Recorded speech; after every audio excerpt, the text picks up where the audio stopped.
All right. Do the thingy. 5, 4, 3, 2, 1. I don't know. I don't think I like the Discord version of it. It honestly pisses me off. It pisses you off. Like, it doesn't feel right, brother. It doesn't feel right. I feel like I... It's because it's not as loud and in your ear as the OG. Yeah, I think I'm struggling to hear it because I just hear you guys and like I'm only just like doing it on vibes. I'm not even listening to the voice. I hear it do 5, 4 and then I just say 3, 2, 1 without really feeling it. Well, welcome to our world. Well, listen, I understand you guys have your own problems. All I'm saying is that life was better when I didn't have to. All I'm saying is life was better for me. And I want to keep it that way. Yeah, my life was improved when I did not share your problems. In fact, I think that's going to be my new mantra on life. Perfect. Put it on a pillow. Solve my problems and you guys fend for yourselves. So what I'm hearing is Yes. that if we really want to make it all equal, we got to break one of your joints. Because I got a broken elbow. Christian's knee. No, I think you're really missing the crux of the point. No. My life is better when I don't share your problems. Right. So if anything, we leave my joints alone. Right. And then you guys can feel free to break another joint or something. Yeah, on your body. What do you think, Christian? Split the difference back? Give him back pain? No, I mean, he's a pain, but he's not that much of a pain. I'm thinking like a solid collarbone for this guy. I don't like where this is going.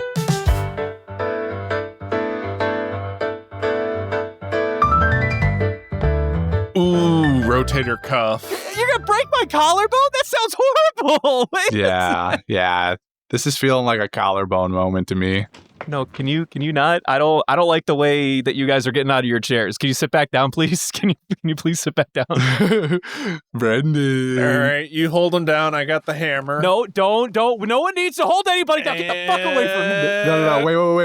Wait. Wait. I have a better idea. Let's make him do something ridiculous and film it and then come out later that he injured himself. Like, let's make him do like an iron cross on gymnastic rings, like 20 feet above the air or something. And then obviously he can't do it. So What?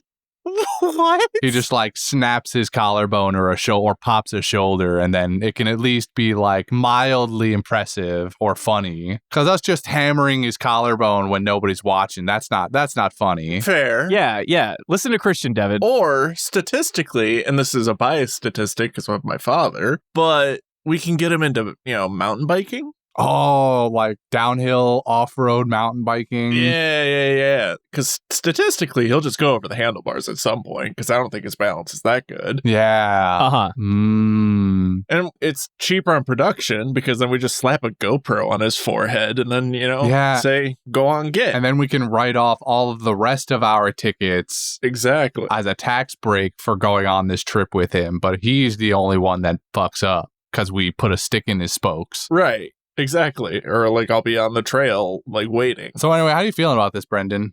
We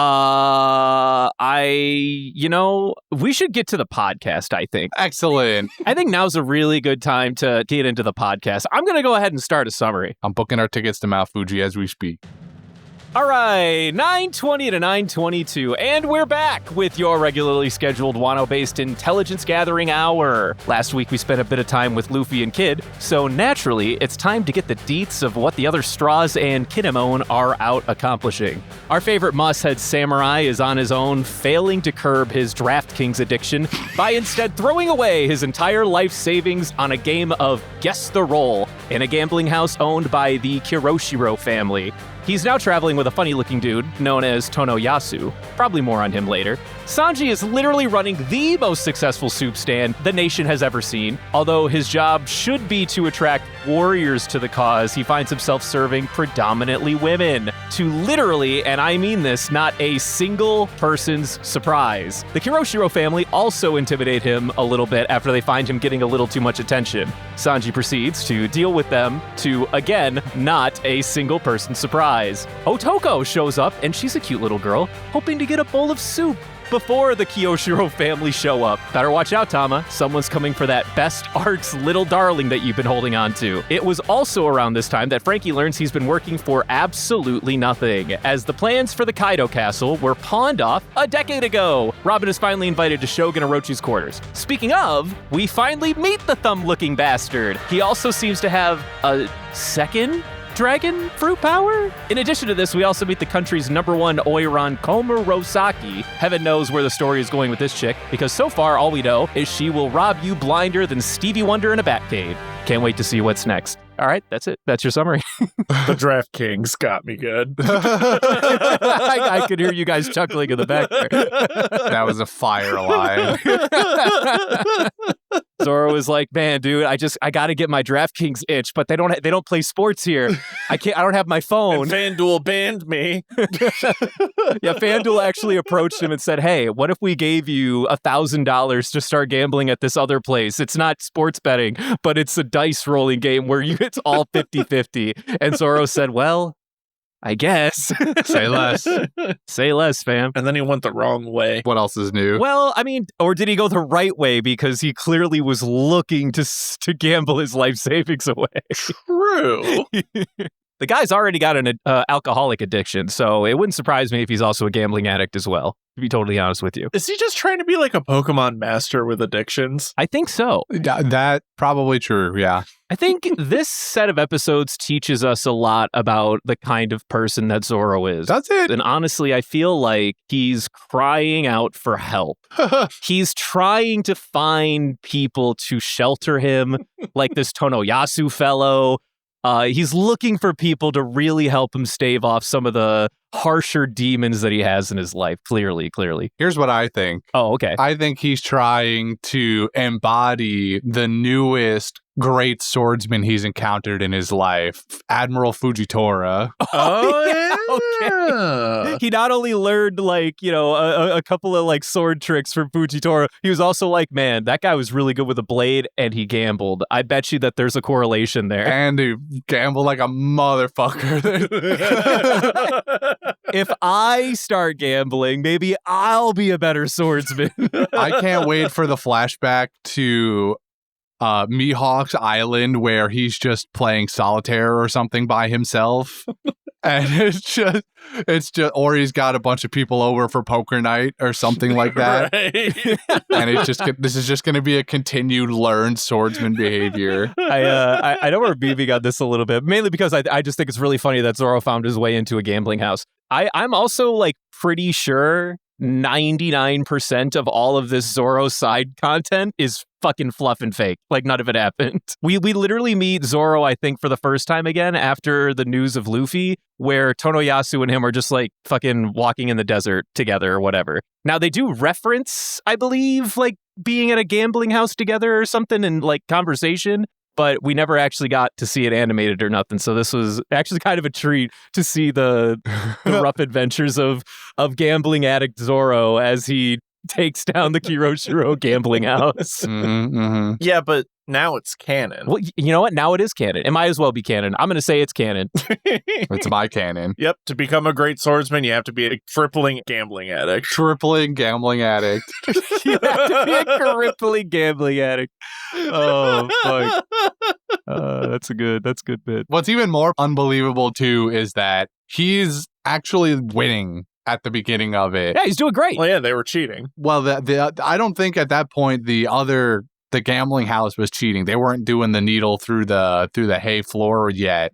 But, if anything, again, learning from the best, Zoro might have been cheating using some observation hockey or something. I don't know. Mm-hmm, mm-hmm. But up to that point, he's doing really well. So his directional skills, not there. However, gambling skills. Counterpoint, in a world where that is an ability that people can do things, you would think that wouldn't be a game because of the risk of cheating. Facts.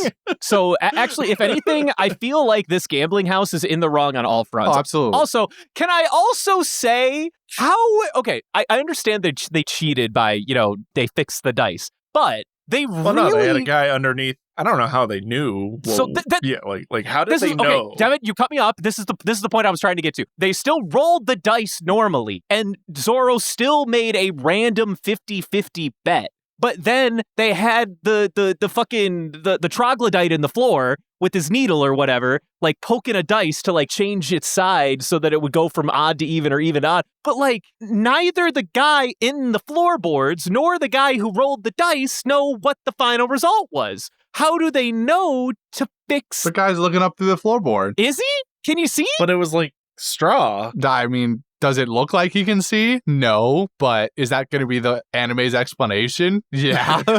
Brother, if he can see into the cup with the dice, anyone can see him, and you cannot tell me otherwise. I don't think that this is a valid argument. I believe that they have a guy who can like fucking take a pin and go like, oh yeah, I think the die is like right there. Or like he always lands it in the same spot so he knows like whereabouts to poke his needle up in the sky. But like either way, you're just turning it from a 50-50 that's random to another 50-50 that's random minus moving a die. I don't know, man. What I'm trying to say is, I don't think anybody cheated. I think just a guy in the floorboards was like having like a side game of being like, I poked the die.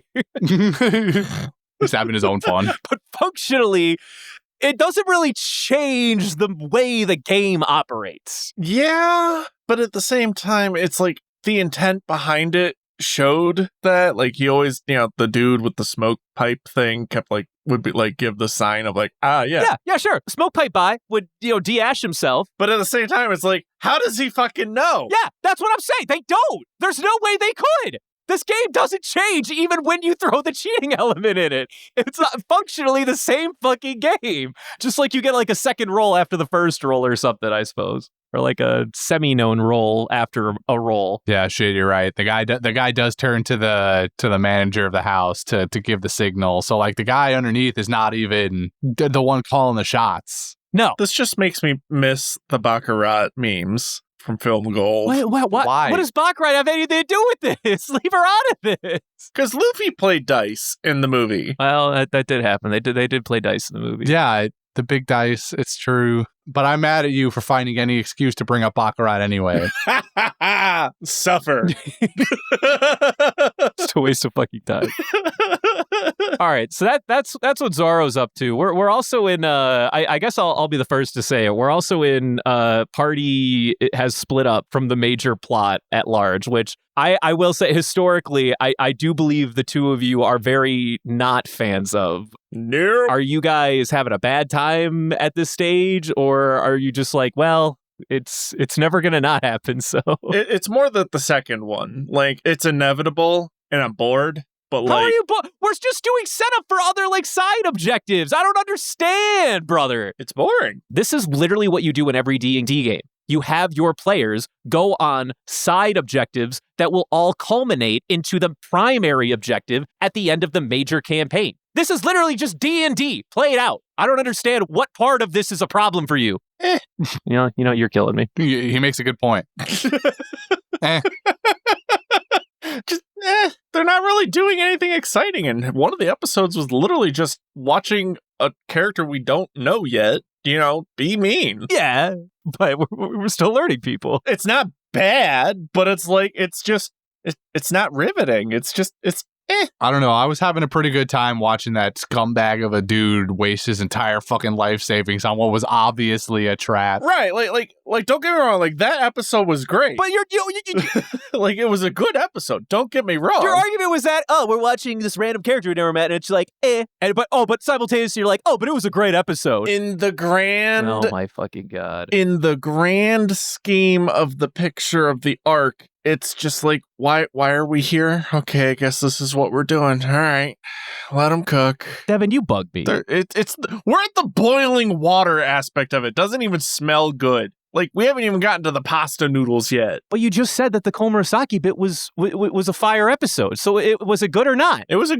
decent episode. It wasn't the best. It was okay. I'm getting mixed signals from you, I feel like. It was better than if they did like where they like split up these short stories. It was like the slow buildup. I liked that. And I liked that they focused on it. But it also was a little jarring because it's like, why are we focusing so heavily on just this one aspect. All right, But at the same time, in terms of like building up a quirk, it did like really, emphasize it in comparison to how they normally build up the quirks. Since we're already here, why don't we talk about this new character that we just happened to get? So, I also have mixed feelings on this in real world. So, and this is very... She takes my money.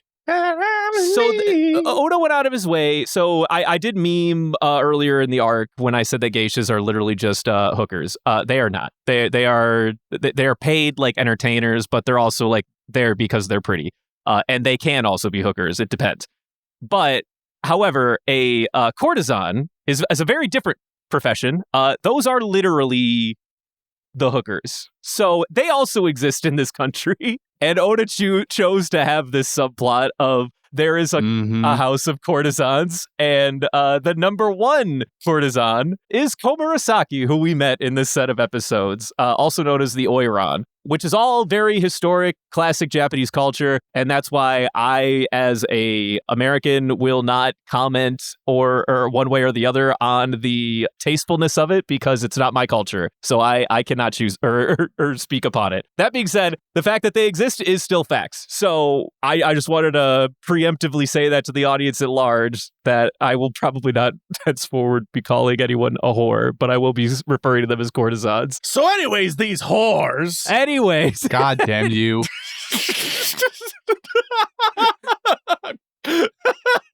Courtesans were introduced to us. Did you say courtesan? I said courtesans. I just said courtesans. I didn't say anything. You're projecting now. Now you're just projecting. We learn about courtesans, who are presumably, they're just owned by the Kyoshiro family exclusively because Boss Kyoshiro was the guy at the house when this old motherfucker... He's the feather hat guy, right? No, Kyoshiro is the, I don't know about Featherhead. He's the guy with the pompadour. He's the giant blue pompadour. But it's like a feather. No, it's a pompadour. It's not his hair. It's absolutely his hair. I think that's his hair. Is that? What are you talking about? Yeah. I always thought it was like a feather thing that he put on his head. It didn't look like real hair. It looked like it was like his hair was like, like this, like the classic samurai thing. But then the pompadour was like a feather looking like thing. Like, they look separate. Let me help you with this. I promise you, my guy, that is his hair. Because look, it's his hair. It's just a pompadour. Huh. That's him. That's the guy. Sorry, audience, for the context, I put a picture of Kyoshiro in the chat here for Devin to look at. He's the only samurai with both a top knot and a fucking pompadour. Mm-hmm. What a weird guy. That like comes from the top knot. I guess his hair is just so incredibly extra long that he pulls it forward over his head and then styles it. Yeah. With about an entire container of mousse. Is this just advanced comb over? Honestly, I would say yes. This is just a very aggressive comb over. This is a styled comb over if I've ever seen it. He's got some massive hair extensions in. Yeah. Funny enough, I don't hate this. No, he's like he's got a great design. I love Kyoshiro. He's a really fucking sweet dude. Or Kyoshiro. Like in comparison to like other like most One PC designs, this is up there. No, he's also got like that weird like old Japanese like painting aesthetic with the eyes and with the mouth. No, I love this guy's design. I think he's fascinating as fuck. Yeah, he cooked with this one. I'm not gonna lie. Mm-hmm, mm-hmm. For sure. And I don't know if you even remember, but we actually officially met this guy very early in the Wano arc. He was just kind of like a guy who was like, oh man, Lord Orochi or Shogun Orochi is a son of a bitch, but I work for him. And that was kind of like all we got with Yeah, I remember. Yeah. Okay, you do remember. They flash back to it in these episodes too, when Robin recalls being there because she was dancing in the background. Yeah. But he owns the courtesans, supposedly, and we get an entire bit play out of the new Boa Hancock, if you will. Yeah, Boa Hancock times 20. I don't know about Boa Hancock. I think she's just the Wano Boa. Like, let's just be honest and call it what it is. Like, we're playing off the same bit, just in a single island. Her malice is far heavier than Boa's is, though. Yeah, I'd say that. Well, go on, explain the malice. Explain the malice to me, people. What about her is malicious? Well, she hates poor people. Yeah. Boa hates animals. It's not the same, but it's not any better. Okay. I mean, it's the other thing is that, you know, Boa hating animals. Obviously, I hate that. Komurasaki not only hates poor people, which is just like fucking What a sentence. like in this economy, what a sentence. but also goes out of her way to essentially make people poor by especially getting men. Me holding a photo of the 1% and this woman, they're the same. They're the same. Because she lures in men and makes them think that she loves them, and then fucking rakes them over the coals for all they're worth, basically. And we don't know what other examples of men have happened, but this guy in particular that we meet, his name was something that I can't remember right now, but it was easy. I think it was Bingo. Bingo, that was it, yeah. Bingo was his name-o. Bingo was his name-o. Bingo was, in fact, his name-o. This guy, scumbag, totally deserved to be ransacked for all the money he was worth. He is a piece of shit, yeah. He was a total asshole. That's why I'm like, it's not the same, but it's the same, but at the same time, I'm conflicted with her. She is a fundamentally worse person, like, bar none, than Hancock. Like, Hancock, at least we've seen the good side of her, where she cares about Luffy and is, like, willing to go help her friends and loves her sisters and all of this other stuff. We don't know a lot about Komurasaki, but what we do know about her right now, she's a piece of shit, you know? She's kind of a piece of shit, and then Oda does that thing where it's like, yeah, she's a piece of shit, but she also fucked over this other guy who's clearly a piece of shit. But, like, that's what I mean. It's like, what if she's Robin Hooding? Like, we don't know the full story of what she did with the money. We don't. You're right. I agree. Like, what if she's giving it to, like, you know, like, for the good? So then it's like, okay, she could be a great person, but in this great moment, yeah, she's a piece of shit because she's robbing pieces of shit and making them poor people. Well, look, that is true. However, she did, of her own accord, just mutter under her breath, I fucking hate poor people. Like, that sentence did come from her mouth. Right. That was a sentence she made. that was a sentence. Whether or not she is stealing from people and giving to the poor later, that's one thing. But the words, I hate poor people, did come from her with no pressure. That did happen. Right. Like, so again, that's why I'm like conflicted. Like, there has to be more to this story. I don't know if there does. If it stays at this, correct. Awful human being, right? But like, I feel like there's more. Because look at Otoko. She seems pretty happy, ? She seems pretty oblivious, is what you mean. I don't know about oblivious. That child looks traumatized. Yeah. Just smiling through the pain. Can I ask you guys, like, how did the breakdown of her character's name joke play out? Were you guys able to follow along with why her name is funny?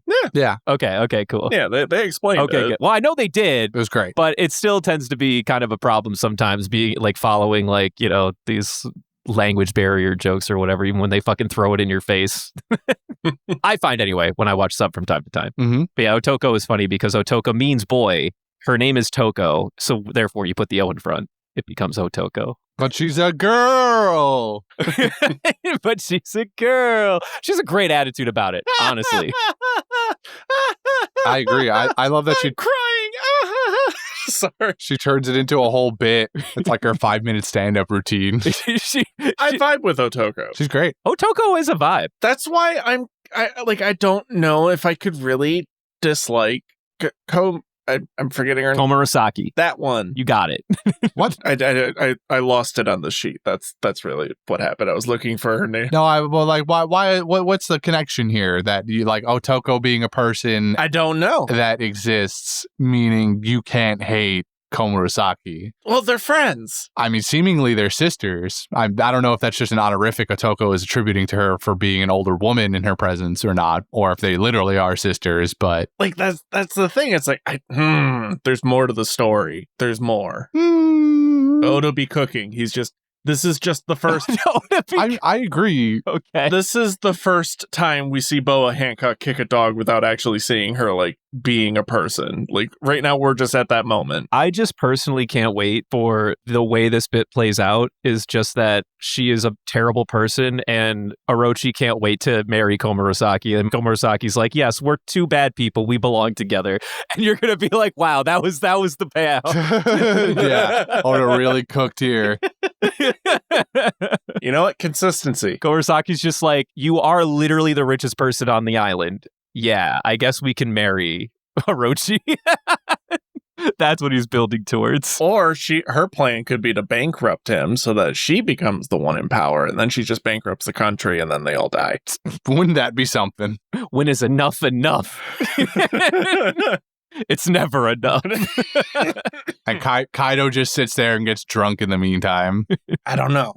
It's got me intrigued. That's why I like that whole episode with the focus on it, because it's like, it's got me intrigued. Like, there's got to be something more to this. Mm-hmm, mm-hmm. No, I do like the way that they entertain this this first character interaction with Komurasaki, where, like, you sort of see where the bit's going, like, partway through, because, you know, like, the three old guys at the procession was like, oh, we hate you, Komurasaki, and then we go to this flashback like, oh yeah. Mm-hmm. But then the sheer heartlessness of her was a little surprising. But at the same time, fuck that guy. Absolutely. But at the same time, also fuck that guy. He is a piece of shit. He's objectively a piece of shit. Totally. He was a bad guy. It's one of those things where it's like, who do I hate more, the old man or her? And I kind of hate him more than I hate her. All it's going to take is one kind motherfucker that Komurasaki fucks over, and then everyone in this podcast is going to be like, we hate her. She's the worst. Fucking put her at the stake. But, like, at the same time, it's like the reason why she's bad, yeah, okay, she hates poor people, but they gifted it to her. That's on them. This is also true. Like, people being idiots. For Bing Bong, he's extorting people. Bingo was a fucking idioto by just agreeing to Komurasaki's demands. To be fair, she even asked him if he wanted a receipt, and he went, nah, I trust you, fam. And surprise, surprise. That is also very true. He did dig his own grave very quickly. She literally said, let me make sure that I get this in the ledger. For those keeping track at home, you can buy contracts for courtesans so that they can get out of being courtesans for the rest of it. It's a whole fucking thing. They go on loan to the houses and whatnot. There's a system that predates what you would think it would be. It's a debt repayment system. Yeah, they're sold. A lot of the courtesans are sold into it basically because their parents are in debt or they're in debt, whatever it is. Yeah. So she's like, oh, let me make sure I get this on the ledger. And then he's like, no, I trust you. Don't worry about it. Just make sure you hold on to it until I get the rest. Why would I question the woman I love? And then Komurasaki's like, oh, yeah, okay, I could do that. Like, that's the thing. It's like, it's the stereotype of, like, the man who falls in love with the stripper at the strip club. Like, everyone knows. I'm in love with a stripper. Exactly. Like, who's really at fault? Well... Now, granted, I will fault her for the hating poor people comment. That came from the soul. Mm-hmm. Yeah. That came from the soul, brother. Yeah. But everything else, it's like... That's just a hustle, bro. Yeah, that's just the hustle. That's just game. I can't tell if Christian likes or dislikes Komurasaki, or if he just, like, convinced himself that Komurasaki is just on the grind. She's just on the grind, bro. We agree that... I mean, that's just a fact. Bingo's a piece of shit, you know? Like, his money, he didn't deserve any of that money. That shit's dirty. You know, didn't deserve to get fucked over his wife. Like, his original wife didn't deserve all that smoke. Yeah. But honestly, Komurasaki's done her a favor by draining of all his money, because now she can be away from that asshole. She's back with her family. You know, unfortunately, it's going to be kind of hard for her to remarry in this society because that's the way that standards were like back then. But at least she's not probably getting beaten every night by a drunken asshole. So Facts. You know, maybe Komurasaki has been out here doing the Lord's work, saving all of these women from their shit ass husbands. Right? There's more to the story. I'm just saying. This is a fun idea. If that becomes her actual motivation later, like this is all like the Robin Hood thing you're talking about, but it's real. Like the root of it is getting the women away from their terrible husbands. That would be the fucking the greatest twist on this ever. Like I said, let Oda cook. Let the man cook. He has potential. Oh shit. I will not be gaslit away from this point. It has potential to be a good plot point. But I'm holding reserves because you never know. You never know. Because it's One Piece. It could also just be she's also just genuinely a piece of shit. Mm-hmm. Mm-hmm. Well, in addition to Komurasaki, you guys also met Orochi for the first time. How about that guy, huh? He got a Hydra fruit, don't he? Yeah, it seems to be. Well, it kind of seems to be, doesn't it? I'm not going to name it for you because it wasn't named for us yet, I don't think. At least I tried to make sure when I was watching the episode so they didn't name drop it. But can I tell you, if you know the story of Orochi from like the Okami game, plus what you saw on your screen, my guess is that your ability to suss this one out will not be that hard. I imagine obviously it's a Zoan, but it's going to be like a mythical class because mythical, like what's his name? The Phoenix guy. It'll be like model Hydra. Uh-huh. Right? So maybe it's like, what is Drake and them's and Kaido's? Like, it's like. So it's interesting. So we don't know what Kaido's official devil fruit name is yet. And we won't know, I don't think, for a minute. Well, that might not. I don't know. Well, regardless, we don't know what it is. But like Drake, ex-Drake, like his is like what? Like dinosaur? It is technically the dragon fruit model Allosaurus. Right. So like, could it be like the dragon fruit mark Hydra? Possibly. Probably. Very possible. We don't know. That'd be my guess. Probably. I think your ability to sniff this one out for yourselves will be pretty easy, to be totally honest with you. I believe in your ability. Yeah, I can't imagine it being that hard. If you like you said, if you're at all familiar with one of the most popular stories of this period of Japanese history, then you probably have a good idea of what they're modeled after. I have no idea. Genuinely. Have you played the Okami game? I don't even know what game you're talking about. Yeah, I definitely has not. Well, I did what I could.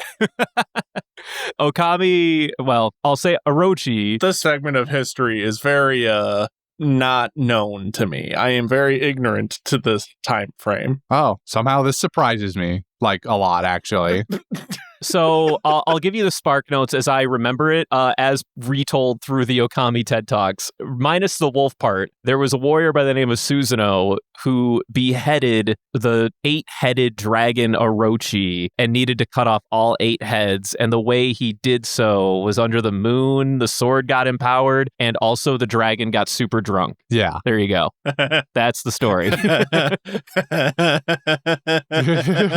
That's pretty good. Okay. I'm happy for you. There you go. With all the little Easter eggs of the other characters, that's pretty good.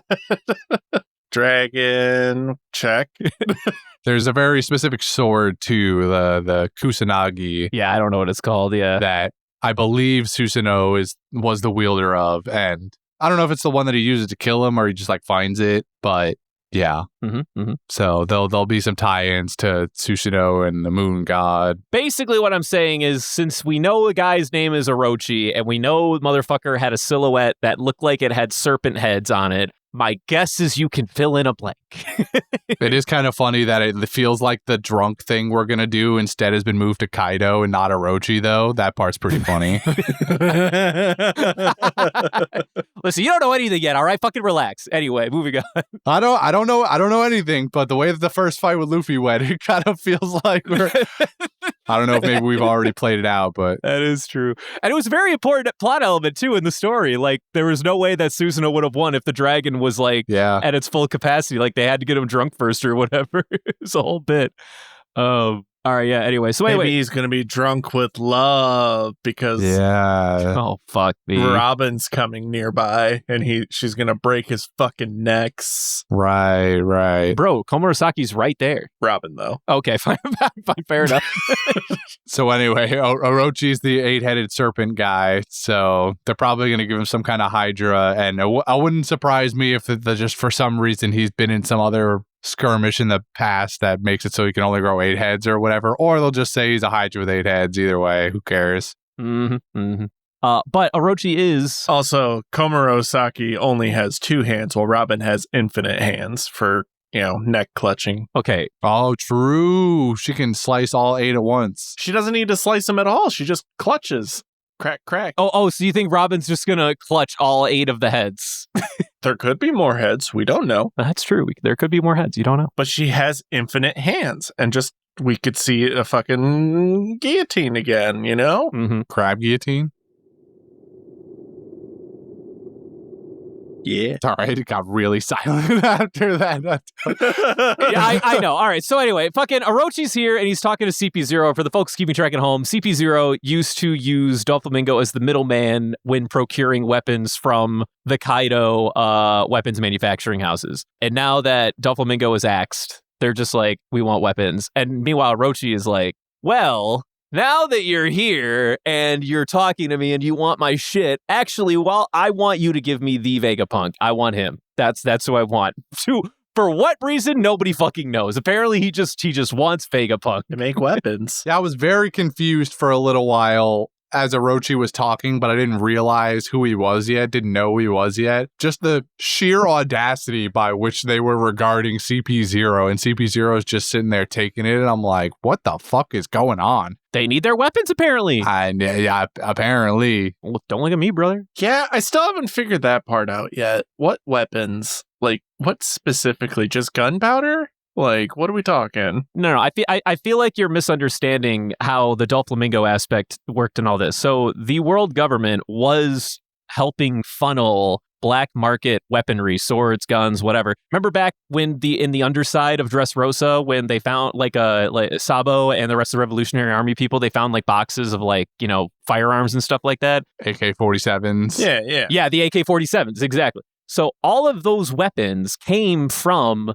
the manufacturing facilities on Wano in the presumably, I guess, probably the prisons and shit like that, where I don't know where they're fucking manufacturing them specifically, but presumably they're all slave labor regardless. They all get made here, and traditionally they were transported to Dressrosa so that they could be sold and distributed.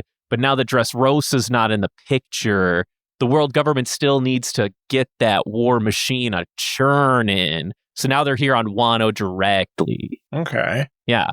So this is just the plot for Lord of War. Got it. Basically.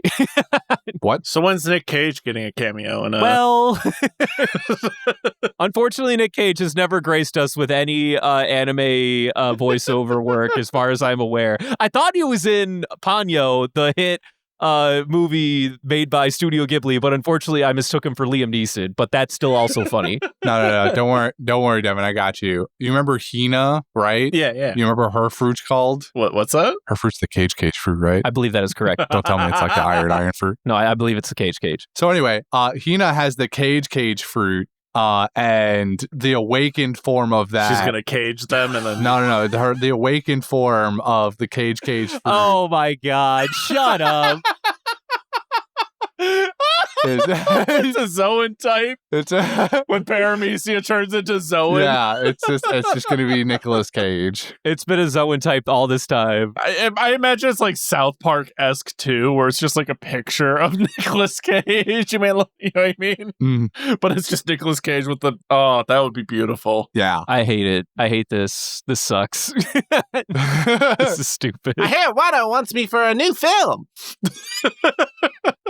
So fucking dumb. You're mad because you know it would work. I'm curious what kind of presence CP0 will have throughout the arc. If they're here already, then what kind of events are they going to play into that happen as the arc progresses at this point? Well, presumably they're really only here. I'm sure they're not going to take their chance at getting Luffy, too. Oh, you think that they're gonna try to get Luffy? I mean, when they find out that he's here, they're already on the side of working with Kaido and all of these people to funnel weapons and stuff in. But if they see that Luffy's here, then there might be some sort of, three-way conflict here where CP0 starts getting involved.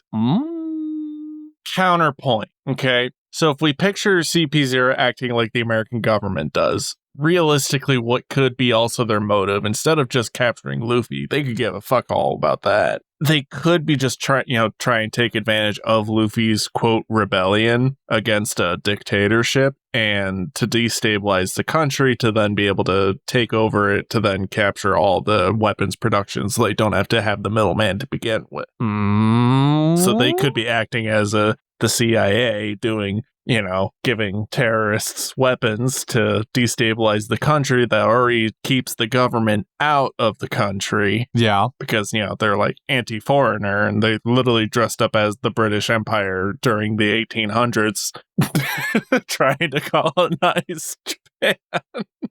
There's a lot of similarities. Devin, you are cooking right now, and Christian's just like, yeah, that could be it. Right? That is. No, I'm letting him keep going before I go. So there's a lot of parallels because they are literally wearing top hats. Okay, that's where you went with this? That's your final thought? You're nailing the coffin, and they're wearing top hats. That's it. Well, no, it's the imagery of it. It's a twofold piece. It's not like just because, oh my God, they're wearing top hats, so therefore imperialism. It's like, no, that's just like the subtle nod to it. Yeah. Yeah, because during that time frame, everywhere was trying to get into Japan and they were being very xenophobic towards other, outside countries. So they're going to try and destabilize it to open the borders so that they can get in and, factory the factorios. Although to be fair, wasn't Odin's dream to open Wano's borders? But Kaido doesn't want that. Kaido doesn't want that. Right. Odin did. Does the world government want what Odin wanted? Or do they want something different entirely? I think they want something different entirely. Okay. They want the country, yes, for the weapons manufacturing possibilities, right? But there's also the poneglyphs, that stuff issue because, the technology for how to make poneglyphs and sea prism stuff, that I think they're more after that technology. So that they can control the devil fruit users so they can be like, ha ha, hee hee, we own the world. I think you're cooking up some spicy meatballs here, Devin. I'm not going to lie to you. I could see these very easily playing out this way. Any additional or counter thoughts, Christian? He makes a great point. There's a lot of historical evidence for these things happening, and I think it's just as easily possible that they could try their hand at using Luffy as an extra player to get rid of Kaido if they want to put their eggs behind that basket. But I would feel like the world government has to have something else up their sleeves besides just CP0 being here. There has to be some other trump card that they've been saving to use against Kaido where just the right moment. And then they just decide that, oh shit, this Luffy kid has been making waves. He's actually can hold his own a little bit kind of against Kaido in some future battle. I'm not saying based off of the time he got one-shotted 10 episodes ago. Right. And then and then they decide to try and use that platform like Devin said. They discover oil and Wano. Right. And then they invade. That's all they need. All right, fair enough. Speaking of Luffy, do you guys have any comments on Luffy and the Kid Power Hour that we got last set of episodes? Since neither of you were here. It was pretty funny. It was funny, yeah. It was pretty funny to watch. Okay, good. I think my favorite line still has to be, prove it. Yeah. When after they beat up the hippo, hungry hippo, he's just like, oh my God, you beat up the cop. And it's like, yeah. Yeah, what the fuck was that hungry hippo guy? What the fuck was that?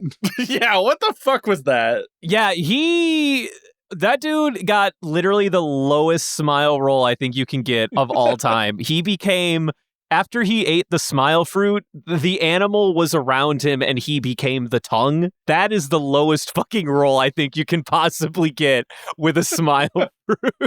Yeah. Also, what was his game plan? Haha, you're in my mouth and I'm gonna have my dastardly... What the fuck is that? That is the dumbest idea. I don't know, dude. Apparently he thought that, it was a fucking murder room and... Well, that was his first problem. He thought somebody needed to call a doctor. Yeah, somebody needed to call a doctor, but not for me. He thought he wasn't in a shonen anime.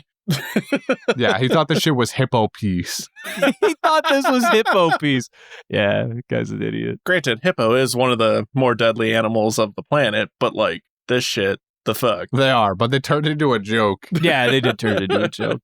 Caribou's also trying to buddy up with Luffy so they can, escape together. Who? Caribou, the guy. I don't know who this is. Quiet you. The cover story episode already came out. Okay. No, I'm deleting him from my memory. I don't want him to be here. That's fair. That's also fair. I do respect that take. They even gave us a speed run of the cover story animated as well. They did! Yeah, I ignored that PowerPoint presentation that they gave us. I completely forgot they did that too. I did not remember that in the slightest. Yeah, they do it. If you didn't know the cover story, it means nothing.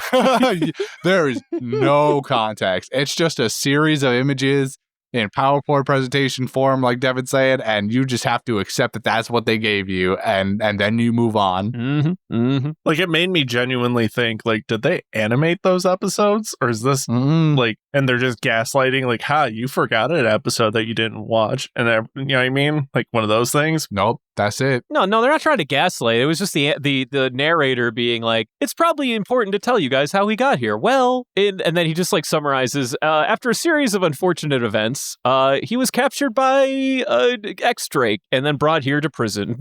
that was the long and short. And then they just do the slideshow of, like, his actual cover story, but none of it means anything unless you have, like, the captions to go with it.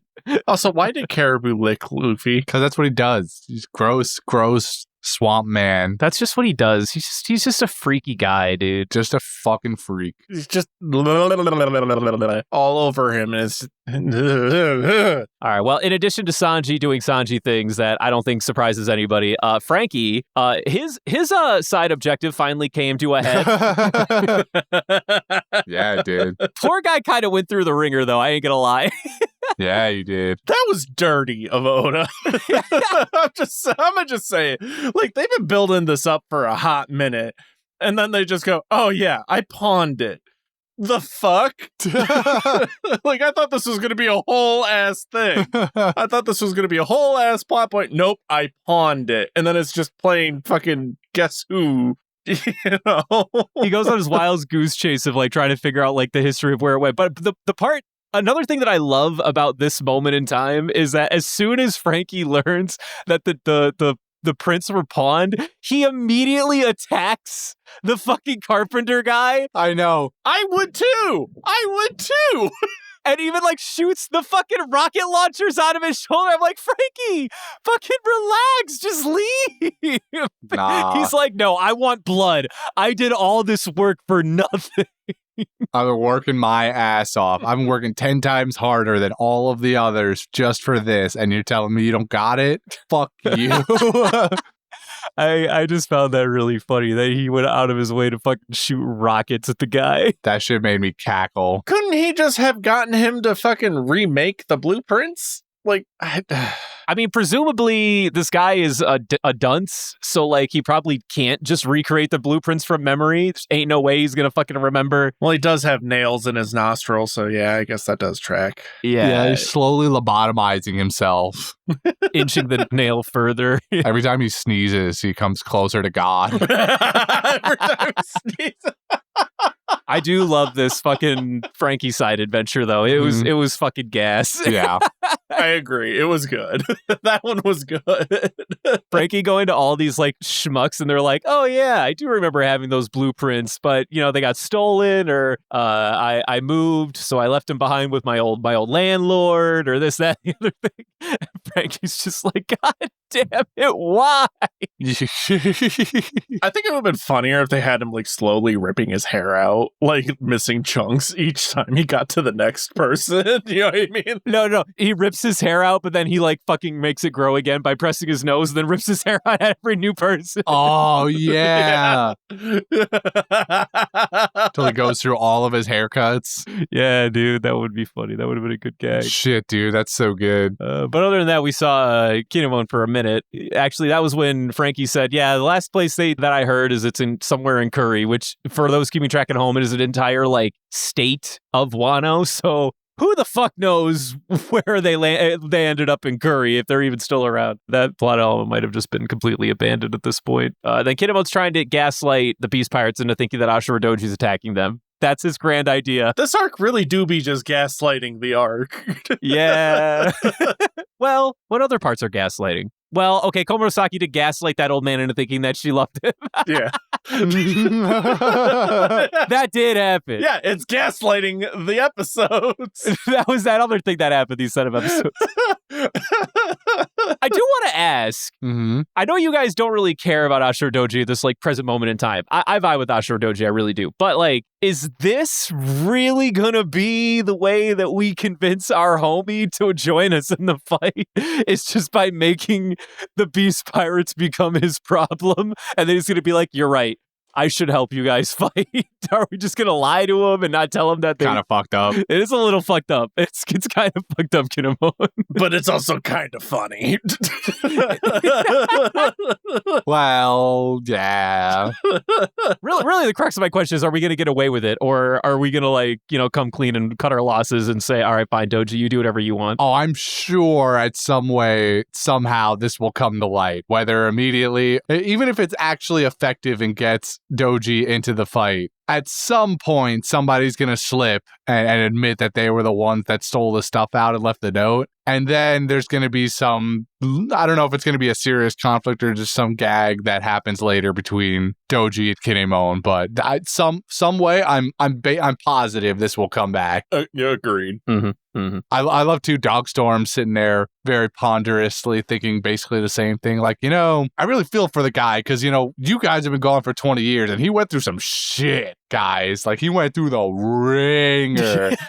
And Kinemon's basically just like, yeah, I don't really care. Yeah, get fucked.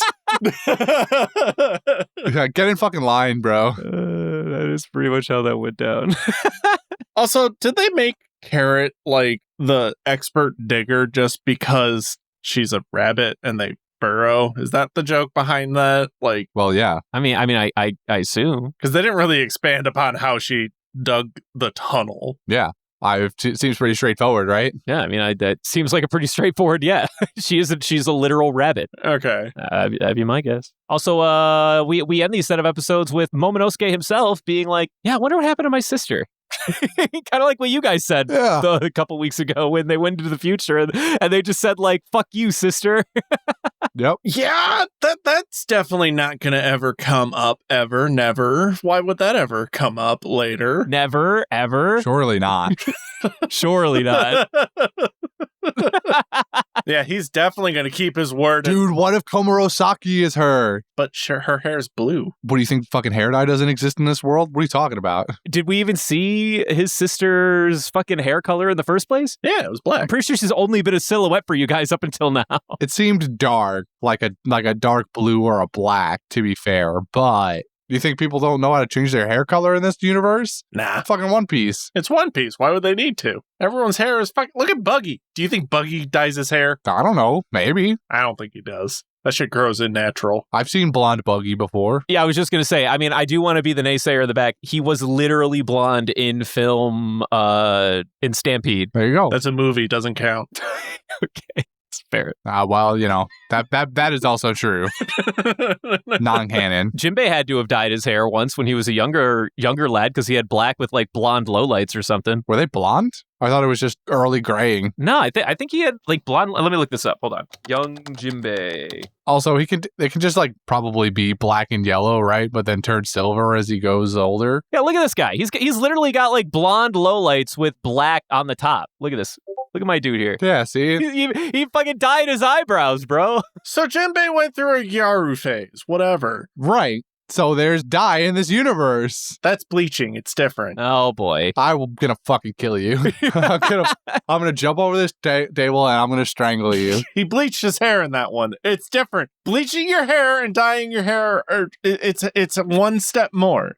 It's different. Right. So you think that nobody in this universe thought that, hey, we can know how to turn our hair color to a base that's more conducive to coloring. Nobody thought to take the extra leap? Nope. All right, cool. It's One Piece. Why would they? Got it. Cool. Fuck me, then. I love it here. I love it here.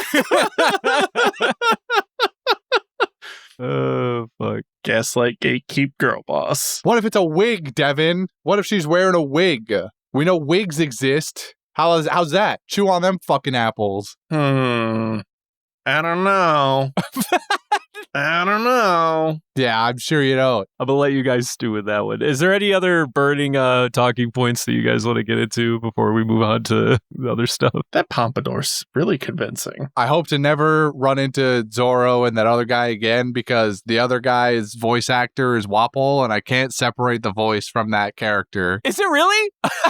I don't know that for certain. I didn't look it up. I heard the inflection and I went, that's Wapol. I hate this guy. See, I thought it was Foxy. Okay. That doesn't make it better. Dude, that'd be so much better. I will say for the dub, the same guy who voices Django voices Tonoyasu, which is kind of fun. Oh, that's pretty cool. Every time I hear him talk, I keep waiting for him to say 1-2 Django, but he never does. I'll be waiting until I die, I think.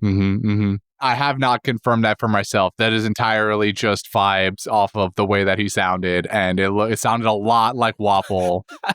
It also might have been Foxy, but who knows? Okay, fair enough. All right, next part of the evening is going to be Gabe's Fun Facts. Gabe's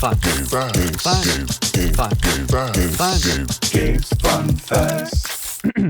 Hello, this is Gabriel once again, speaking to you from a shelter I've built in the woods. The winds blow cold, but my conviction to provide you with fun facts is burning bright. A blanket would be nice, though.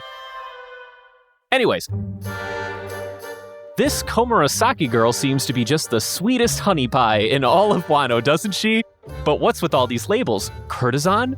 Oiran? Taiyu? What is this, a school lesson? Well, yes, it is. The explanation is, at least. Courtesans are the easiest to explain from this bunch. They're prostitutes. Specifically, they are prostitutes who were usually hired and sought-out clients in the upper echelon of society, such as kings, shoguns, and other people in the ruling class, for which they performed entertainment and sexual favors. Prostitution is claimed to be one of the oldest professions in history, so it is by no means a Japanese concept. However, they did have a very specific title to the highest-ranked courtesans in the profession. They were given the collective title Oiran. They were notably remarked for their various refined talents in the arts of entertainment. While they did certainly engage in regular courtesan activities, they were also given a degree of personal choice in what customers they took. Now, this being Japan, there were in fact ranks within ranks. The highest ranked among these were the Taiyu, who were traditionally set apart by their intensive training in traditional arts and their perceived beauty. That is the rank that Komurasaki belongs to. Finally, to end this long section off, if you search up Oiran on Wikipedia, the first piece of text reminds you that Oirans are not to be confused with Oran or Uran High School Host Club, which I just found really funny. Me too, Gabe. That's awesome. I'm really glad that we didn't do that bit in the beginning. we did make an Oran host club joke, but I don't know if it was before we started recording or not. It was before we hit the record button. That's awesome. Oiran High School Host Club. Moving on from that, this is your reminder that this is the first time that Franky, Robin, and Usopp have met Sanji since he left at the beginning of the Dressrosa arc, which, I will remind you, was 174 episodes ago in 746. Crazy how time flies. Yeah, why did they fucking react to him now I think about it? They literally did. Usopp literally said, man, it feels so good. We did this earlier. Yeah, they literally said, I'm so glad to have you back, Sanji. Your food is the best. I don't know. I feel like they weren't as explosive as they should have been. Oh, I'm sorry, Devin. Did you need more fluff in your anime that already has fluff that you don't like? Yeah. Okay. All right. Good fluff. Where's that good fluff at? I got bad fluff here. Flip it and ship it, Dave. Beyond that, there doesn't seem to be a whole lot more... Huh? There are how many manga differences in this set? Yeah, you wouldn't expect it from this short set, but there are a lot of differences this time around compared to the manga, so I'm just gonna get started. Nami and Shinobu were never actually informed explicitly that Zoro had gone missing in the manga. His absence is actually never acknowledged, which makes sense because Zoro is the absolute last person whose personal safety I would ever worry about. In the manga, Franky actually consults Kanjuro before going on his Zelda fetch quest for the blueprints, whereas he only meets him after hitting a dead end in the search in the anime. The guard, hitting one of the men who were trying to kill Komurasaki multiple times, is made up by the anime. Not only does he only hit him once in the manga, he actually takes down all 3 assassins with one single strike. Whoa. Future Zoro victim in the making here. Now Bingo, the old guy who sacrificed everything with Komurasaki. Oh boy. Okay, Okay, this part's good. Here we go. I didn't get into this, but I'm glad Gabe did. Oh, incredible. What a poor fellow, right? The scenes at the beginning of his flashback, where he indulges in his riches and exploits some townfolk, are entirely made up by the anime. Why would Toei do this? Poor old Bingo ain't done nothing. Well, except that he did. Strangely, while the anime decided to put in these extra scenes to make him look worse, they changed one crucial detail about his story. His family didn't leave him. He sold them. Holy What? I think I'll retract my previous statements about him. No. The anime actually censored one of the shittiest things about his character, and then in lieu of just adding a bunch of fluff to also make him look bad. Oh, no. This totally ruins my theory about the why Kurosaki's doing this.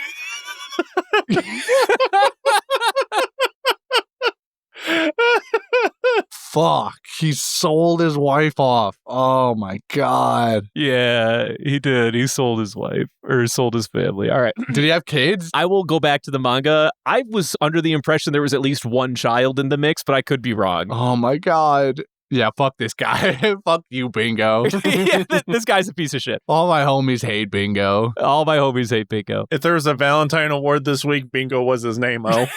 Totally. Finally, you know all those scenes of Zoro gambling in the cafe with Yasui? Yeah, I think I talked about this. Those scenes that made up almost half of episode 922, yeah, they're all made up. In their entirety.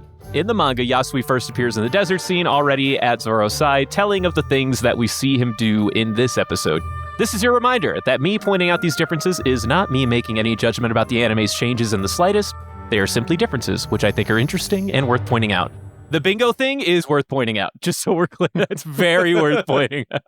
Yeah, no, definitely. Give me that in the anime. Don't fucking censor my human trafficking. Give me that shit. We already did this. We had a whole arc about it. Why are we censoring this now? Yeah, why did they censor that? I know. I don't know why.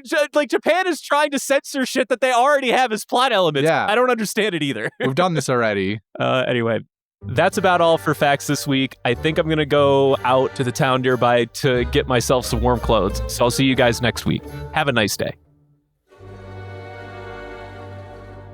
Now, that's it for Gabe's Fun Facts. Thanks again, Gabe, as always. You know, I will say, though, as far as censoring things that maybe went too far, from a couple weeks ago, the woman who was going to, like, kill her kid and then the old woman was going to hang herself, that may have actually been a good call to not do that one. That's pretty fucking brutal and for One Piece anyway. Like, I know I want consequences for things and I want there to be more stakes. That might have been going a little too far. In a different show, fine, where the setting makes sense and the tone makes sense, totally about it. One Piece, I think for once they did a good job on that one.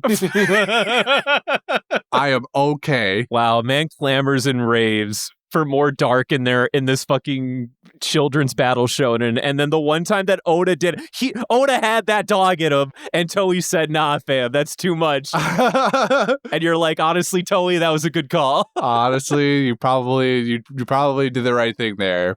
Would I have enjoyed it still? Yeah, probably. But for the general masses, that would have been extremely jarring. Yeah. Yeah, but this week's, though, why censor that? What the fuck? Yeah, I agree. I don't know why they would do that. It is a little strange.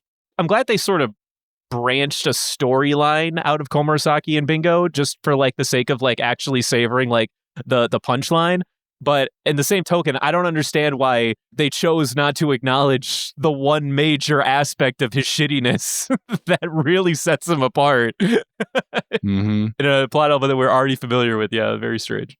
All right. Next week is going to be 923 to 925. Moving on to quotes. Anyone got quotes? I hate poor people. Komurasaki!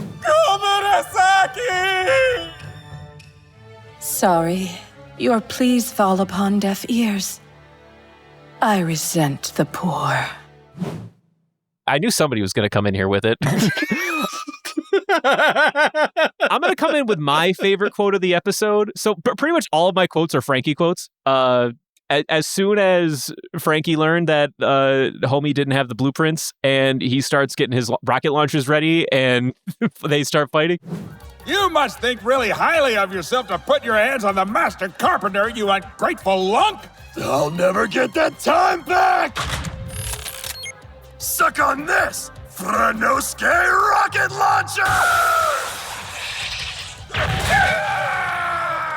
Great moment in time. But my favorite specific quote is when he's during the goose chase. So the anime does this bit where they do like a caricature of every new NPC that Franky is trying to find before he, like, just before he meets them. Mm-hmm. And at one point in time, they do a card that just literally has a camel on it. And Franky in the dub, he literally goes, "Oh, come on, that's just a camel. That isn't anybody." And then he catches up with the NPC in question that the camel is supposed to be based off of. Doesn't look anything like this camel, by the way. I just thought it was really funny because every time they do the title card, he's the guy who voices Franky is always just like, "God damn it, I gotta go to this next person. No, not again." And then it goes to the camel title card, and he's like, "Bro, that's literally a camel. There's no way he looks like that."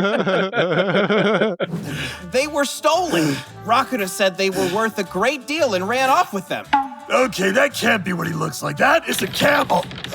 Fucking fourth wall breaking shit. I love that. All right, that's my quote. I have one further quote from the first episode where that old woman that's been training Robin in the ways of the geisha comes up and it explains what's going on basically with the procession that's going to happen. And Usopp refers to her by like old paper lantern woman or whatever. And she smacks the shit out of him with a fan or something and says, "I'll illuminate your hide, you little snot." And then Usopp's just sitting there getting ramshackled by this old woman for a few seconds. I thought it was funny. Bouncing off that one, I liked how he called her, what was it? A paper lantern. Yeah, paper lantern. Like they animate it too. Yeah.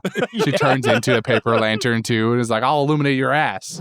It's a wrinkled up paper lantern come to life! Who you calling a paper lantern, huh? I'll burn a hole in your hide, you little snot! What an odd interaction. An absolutely strange interaction. That's all my quotes. All right.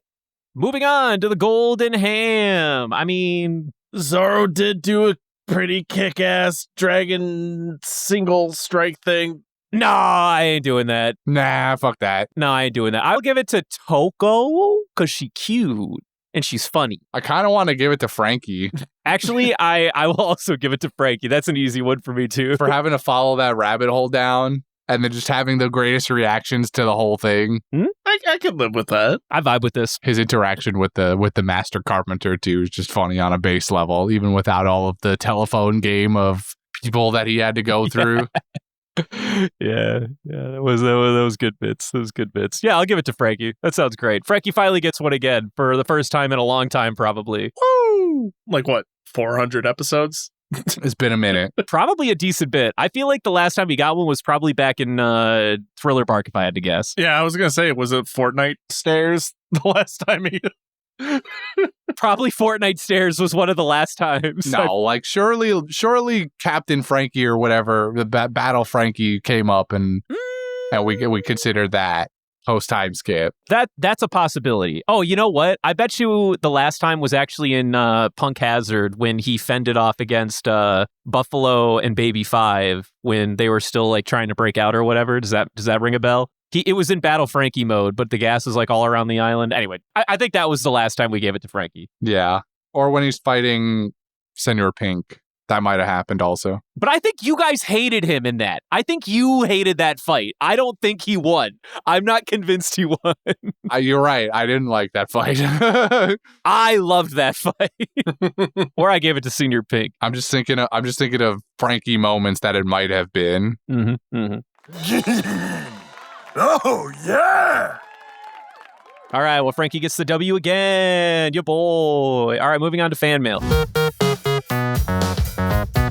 going to be honest, I think we do have fan mail. Justin did say that there was fan mail we could read. I didn't look. I don't know which one it is. All right. So, I mean, unless... I don't know which one it is, and I don't want to ruin the queue. So that's my problem right now. I don't want to fuck the queue up. All right. So we will get to it next week. Moving on to the Garb Gab, and we're doing something a little different this week. Actually, there won't be a traditional Garb Gab.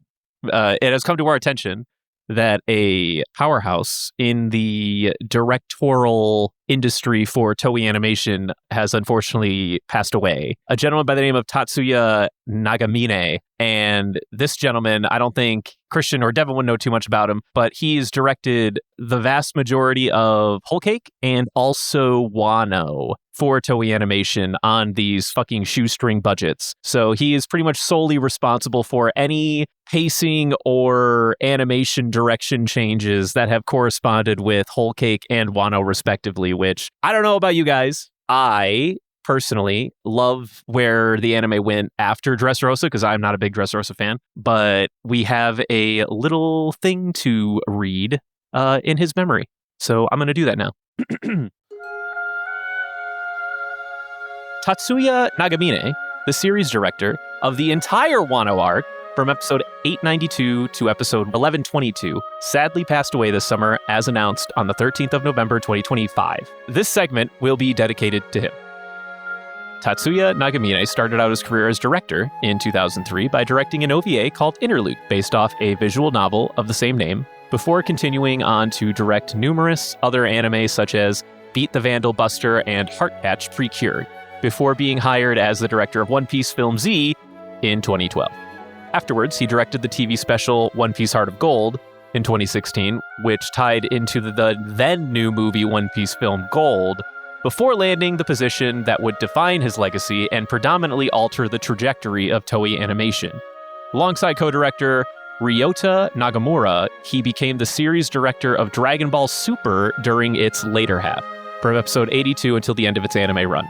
This later run of the show would see him as Ryota revamp the show's production to salvage its then poor public reception, with him serving as series director during the iconic Ultra Instinct reveal, which broke the internet, and the series' excellent two-parter final battle of Goku and Frieza versus Jiren. After concluding his run on the series, he directed the movie Dragon Ball Super Broly, which brought with it an entirely new, vibrant art direction for the series that was praised and celebrated worldwide, becoming one of the highest-grossing anime movies of all time. He then went on to become series director for One Piece, beginning with episode 892 and encompassing the entire Wano arc. His reign as series director saw the series reach unprecedented heights we've never seen before, with the series finally seeing mainstream popularity in many Western countries due to his revamp in the series' art direction and production. Tatsuya Nagamine is one of the single most talented and important people to have touched not just One Piece, but anime as a whole, and his talent and skills as a director will never be forgotten. May he rest in peace.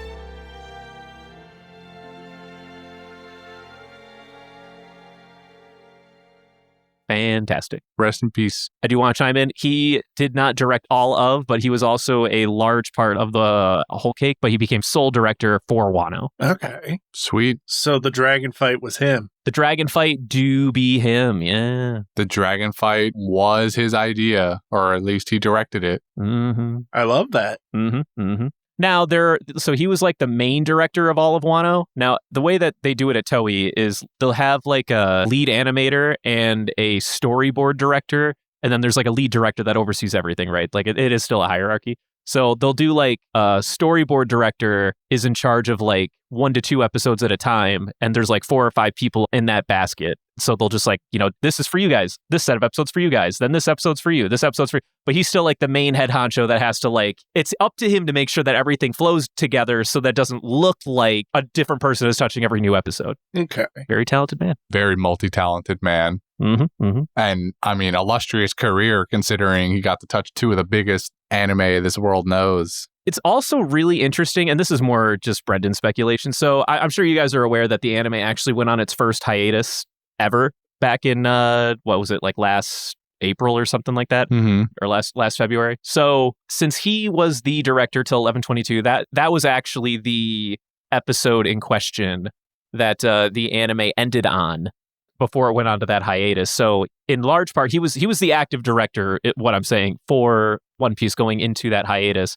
And just me speculating, we pretty much owe him the sole authority on being the guy who finally put his foot down and said, guys, we're going to treat this show with just a tiny bit of respect and make it seasonal so that we don't make it ass anymore.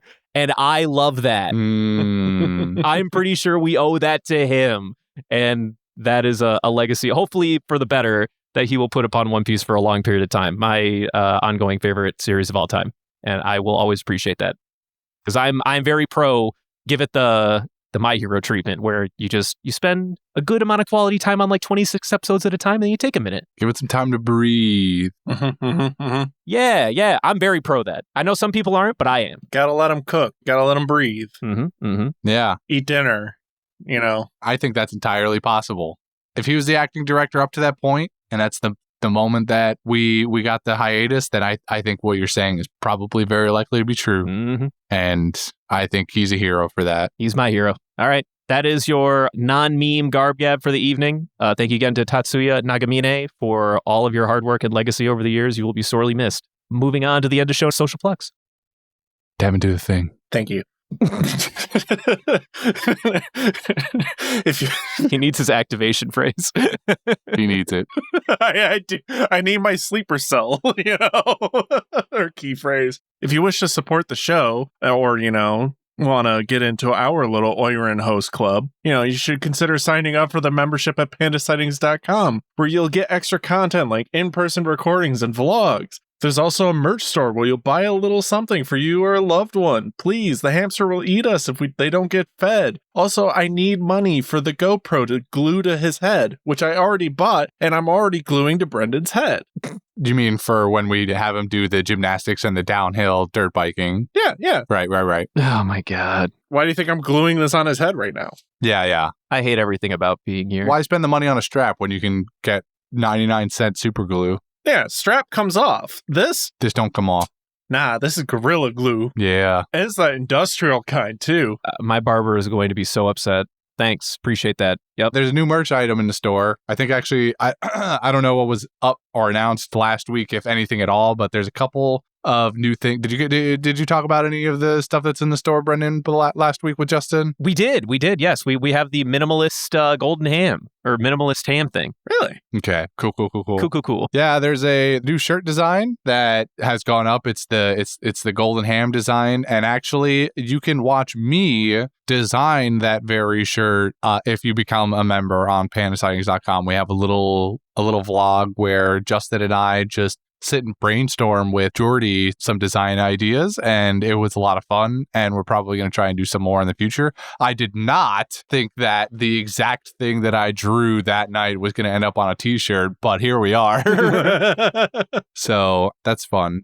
There's also the bandana too, like I don't know if this was up prior or not, but there's a pet club bandana, so you can adorn all of the animals in your lives with a Panda Sightings pet. Which I got, by the way. Oh, you do? Oh, you have to send a picture. Oh, I'll do it. Wait, you got the what now? There is a bandana in the store right now that is the Panda Sightings Pet Club bandana. And it's a red and black checkered thing with our yellow logo for the Discord on it. Yeah, I'm looking at it right now. Yeah, and he has one. Okay. He has a dog he can put it on. Yeah. When he obtains it. So I require pictures as soon as possible. Fuck yeah. I also have one. It was shipped to me. Rory knew about it before I did, I guess, because his name was on the package when it came. So, however, he's gone into hibernation mode, so he's not particularly engaged with pictures right now. But as soon as he feels like it again, I'm gonna snag him for a photo op. But anyway, thank you very much for listening, everybody. And I suppose we'll see you next time when pandasightings.com debuts our Brendan downhill derby video that he totally doesn't shatter his collarbone in. So Brendan, stand right here. I'm just gonna shuffle you. Oh, I'm shoving you. I'm not doing any. No, fuck you. I'm down the stairs he goes. My collarbone! Called it. Nailed it. I guess that's one way to do it. I mean, it's not going to be as fun, but we'll have the hall security cameras, so. I think that first person view will be pretty funny to watch, though.